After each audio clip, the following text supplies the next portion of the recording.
whether it's ego, whether it's fear, everything is coming from being.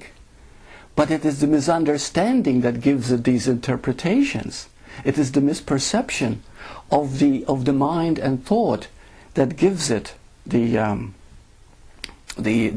lack of clarity on what is happening. So, so being is that center point. Now, I'd like to discuss the question: why is there so much suffering? What causes suffering? You see?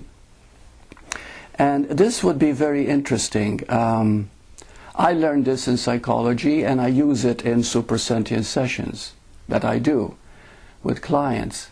And this is called brainwave activity. And I'd like you to, I'll make it very, very brief, because if we start understanding brainwave activity, then we're going to understand what causes suffering. Now, you see, the moment we identify with me personally, we automatically separate. Well, we can't help that. This is the nature of separation, right? And so we forget being. So every time you make a me or mine, you have that idea of me or mine, you are automatically creating a cycle in the brain. Okay? Now we have 4 brain activities. We have beta brainwave, we have alpha brainwave, we have theta brainwave, and we have delta brainwave. Okay? Now the beta brainwave is the brainwave that is everyday life, when you're active, busy, answering phone calls, blah blah blah, going back and forth like this. The alpha brainwave is when you become still, meditate, listening to a beautiful piece of music, you relax at the beach, well, you know, enjoy yourself in the sun. Everybody wants that alpha state. Alpha is a very euphoric, I'm relaxed state. Okay? Then we have the theta state. The theta state is the dream state. It can be very, very active. Sometimes you can wake up perspiring. Okay? This is it's a dream state. And then we have the delta. Delta is the deep sleep state. Now, when a person awakens to his true nature, he becomes awake to all 4 states. But the average person, when they are in deep sleep, they have no idea that they are alive in deep sleep. They only know, they have some awareness only in the dream state. So we go deeper and deeper. This is how the brain activates, because the brain is what makes the senses seem. They all come from consciousness, you see, but it activates the senses. Now, when the brain quiets down, which means the nervous system quiets down, then you get closer to that still point, you see, which is the center. And when you come to that still point, then you begin to realize things you never realized before. The more active you are, the more ignorant you are about life. But that doesn't mean activity is wrong. You see, it depends how if you realize that you're not a doer, activity is happening. But God is doing it all, which of course I am. Right? I am is the divine. It's doing it, then I'm okay. You see? But the moment you say, I am doing all this, which means Burt is doing all this, then there comes stress and mental activity and brain activity. Now the everyday, just pardon me if I'm giving you so much information, but this is just to make something simple about becoming, okay? And being. The beta brainwave activity, which is everyday activity, is around 15 cycles per second. This means a cycle is identifying with my body, identifying with what is mine, identifying with my life, identifying with my job, identifying with my wife, identifying with my house, you see, this nationality, etc., etc. So each thing that you identify with creates a cycle of activity within the brain. You might not know this is happening, but when you look around, there is this awareness, which is limited, saying, this is mine, or this I have to figure this, I've got this to do, I got that. You see? And this creates cycle activity in the brain, which of course, if it gets to about 20 or 25 cycles per second, you can have a nervous breakdown. You can even go insane. Okay? That's how nervous breakdowns, that's how insanity, that's how people, did you ever hear the word, he lost it? Okay? Or you go into a rage, you don't even know what you're doing. You can even kill somebody, become violent. You actually lost it, because when the brain becomes too active, okay, all consciousness is gone. All consciousness.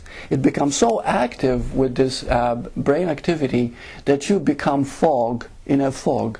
You don't even know what you're doing anymore.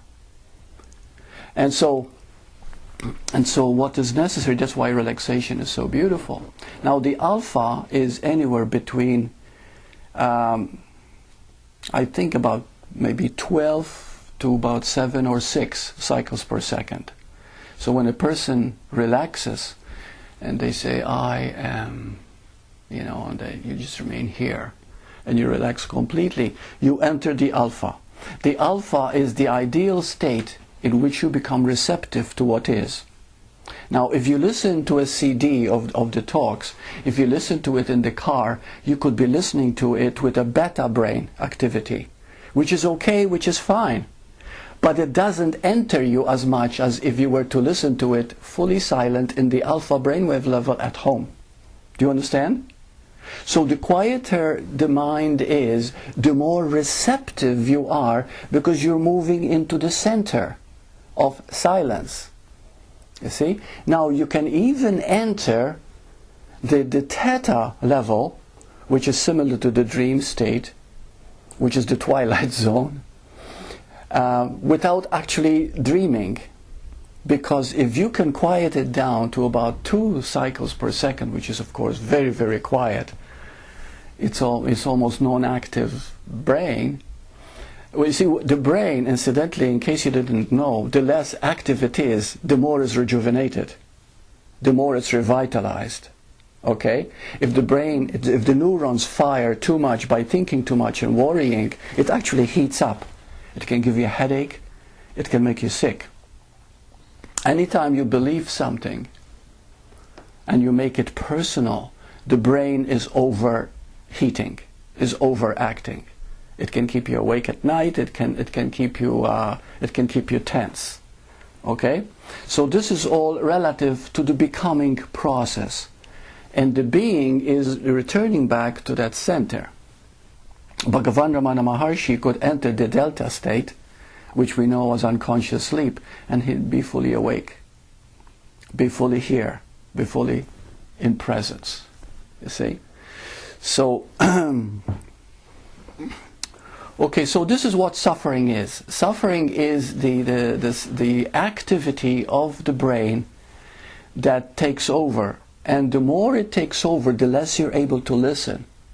So suppose it takes over the beta level and you say, oh, he or she is offending me. They're making me, they're personally affronting me or whatever, right? You become enraged because your brain, going back to the past, become so active at that moment that if somebody says, relax, be aware, says, shut up, you get mad at them, because at that point you're so caught in that activity that you become that activity. So this is where it's beautiful in forgiveness that we talked about last week, is the moment you become aware that you're overactive. Okay, take a deep breath. I am. It doesn't matter what's happening. It simply doesn't matter. Now, if you can say it doesn't matter and really mean it to the activity of the brain, you take a leap in the cycles. Really. They can jump from, let's say, the overdone 20% to about 15 or 10%, or 10 cycles per second. You see? So when we start satsang, I always say, close your eyes, take a deep breath, and be here now. Why do I do that? To help you to enter the alpha, even for a few, because you can enter it just like that, you know. You just close your eyes and be.